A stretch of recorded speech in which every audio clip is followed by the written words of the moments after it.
medida em que a gente isentou de tributação, a gente deu imunidade tributária às entidades religiosas. Isso foi conquistado a princípio para beneficiar a Igreja Católica, que era hegemônica, mas, óbvio, a legislação não poderia ser tão evidente, já que nós éramos uma república, em beneficiar nominalmente uma religião. Então eles botaram entidades religiosas e aí, é claro, abriu espaço para que outras entidades viessem. E hoje isso é muito fácil abrir uma igreja, quer dizer, você abre uma igreja, você abre uma empresa isenta de impostos. E uma empresa isenta de fiscalização.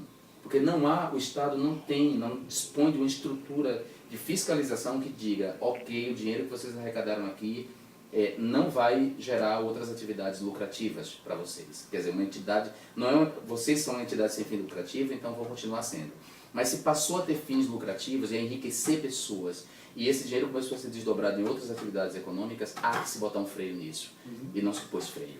E essas igrejas investiram em outros negócios, quando não serviram de lavanderia para outros negócios. Né? É isso que a gente está vivendo. Se articularam economicamente e, ao se articular economicamente, puderam avançar politicamente. E foi um avanço que veio da periferia para o centro. Né? Quer dizer, eles foram tomando os conselhos tutelares, eles foram tomando as câmaras de vereadores, elegendo depois as assembleias legislativas, até constituírem uma bancada no Congresso Nacional. É uma bancada grande hoje, de 70 deputados, faz uma diferença enorme. Você realmente acha que a gente consegue mudar as leis de drogas no Brasil? Acho. Por quê? Porque eu acho que a sociedade tem uma pressão maior sobre esse grupo. Eles não são 80% da população. Eles são, segundo as estatísticas, ainda quase 20% da população. Não, eu não disse que o futebol é homofobia pura, porque também essa é a maneira de simplificar as minhas declarações. O que eu quis dizer é que o futebol é uma sociabilidade masculina que se apoia, que se afirma na derisão da homossexualidade e da feminilidade. Em que pesem hoje o futebol feminino e as torcidas gays que existem para alguns times. As torcidas gays e o futebol feminino são produtos, são conquistas das mulheres e dos homossexuais sobre um esporte que foi concebido e tratado desde o início como um esporte masculino, uma sociabilidade masculina. Olhando um material meu, umas fotos minhas para um documentário que está sendo feito aqui sobre um pouco minha trajetória, eu achei que eu nem lembrava, assim, eu escrevi uma crônica sobre isso e não lembrava que existia uma foto disso, mas eu contei numa crônica que está no livro, mas eu conto que o futebol, não fui eu que me afastei do futebol, foi o futebol que me afastou dele.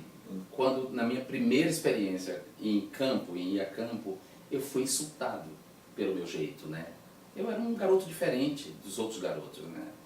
E então essa homofobia que está no futebol profissional, mas está na pelada, no baba, como se fala na Bahia, na pelada de rua, ela está lá, ela afasta os homossexuais.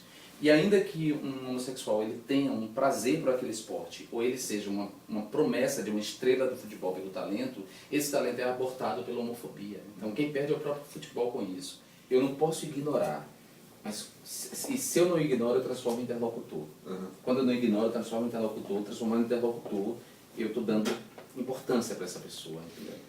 Então eu tento me equilibrar assim, ignorando muitas vezes e me posicionando quando eu acho que é importante me posicionar. Não é fácil, eu digo para você, tem dia que eu tenho vontade de dar uma sapatada na cara do Bolsonaro, sabe? Sobretudo quando ele recorre, quando ele se comporta como se fosse um aluno de quinta série. É tão vergonhoso para mim imaginar que num país como o nosso, no parlamento, tem uma pessoa que se comporta dessa maneira. E aí dá uma vergonha, assim. Que país é esse em que o cara senta num colegiado do parlamento nacional, federal, senta atrás e fica chamando o outro de viado? Como se fosse quinta série, sabe? Assim, aquela ofensa da quinta série. Não é uma loucura? É uma loucura. Ou você, você tem que respeitar as regras do jogo democrático, do debate, e você tem que ouvir o cara abrir o microfone e dizer assim, não, todo homossexual foi abusado. Mas com base em que estatística você está dizendo isso? Maluquice. Aí você é obrigado a ouvir, você não tem que cuspir na cara dessa pessoa, você tem que esperar ela falar, então você tem que ir lá. E você vai ter que ter uma postura diferente da dele para você não se igualar, né? Eu procuro manter um equilíbrio, assim. A mente quieta, a espinha ereta e o coração tranquilo. Eu tento fazer isso.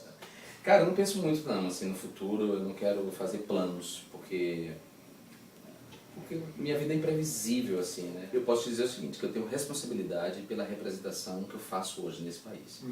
Eu tenho uma responsabilidade com a representação, então tem segmentos da população desse país que dependem do meu trabalho. Eu tenho uma responsabilidade com as esperanças depositadas. Eu tenho uma responsabilidade, sobretudo, com a juventude, que vem reencantando a política através da minha atuação.